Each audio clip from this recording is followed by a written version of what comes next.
അബ്രഹാമിൻ്റെ കാലഘട്ടത്ത് Sodom Gomorrah പട്ടണം നശിപ്പിക്കാൻ വേണ്ടി വന്ന ദൂതന്മാർ അബ്രഹാമിനോട് ഒരു ഇൻറ്റിമേറ്റ് റിലേഷൻഷിപ്പ് കാത്തുസൂക്ഷിച്ചുകൊണ്ട് സംസാരിക്കുന്നു.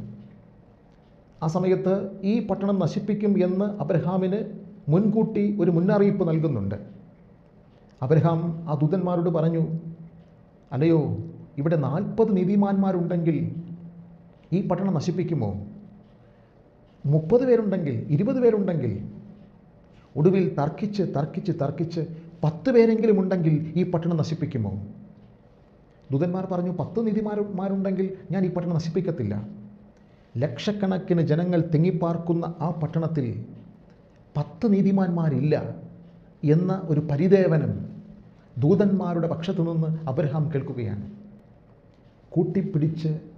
കരങ്ങൾ കൂട്ടിപ്പിടിച്ച് പ്രാർത്ഥിക്കുന്ന 10 പേരുടെ ഉണ്ടോ ഒരു പട്ടണത്തെ രക്ഷിക്കാൻ, ഒരു ലോകത്തെ രക്ഷിക്കാൻ, ഒരു സംസ്കാരത്തെ രക്ഷിക്കാൻ, ഒരു സഭയെ രക്ഷിക്കാൻ, ഒരു ദേശത്തെ രക്ഷിക്കാൻ, ഒരു കുടുംബത്തെ രക്ഷിക്കാൻ?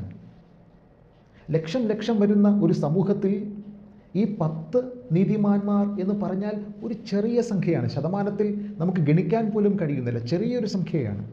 പക്ഷെ ആ 10 നീതിമാന്മാരുണ്ട് എങ്കിൽ ആ പട്ടണം നശിപ്പിക്കില്ല എന്ന് ദൈവം പറയുമ്പോൾ കൊച്ചു കൂട്ടായ്മകളുടെ പ്രസക്തി എത്ര വലുതാണ്!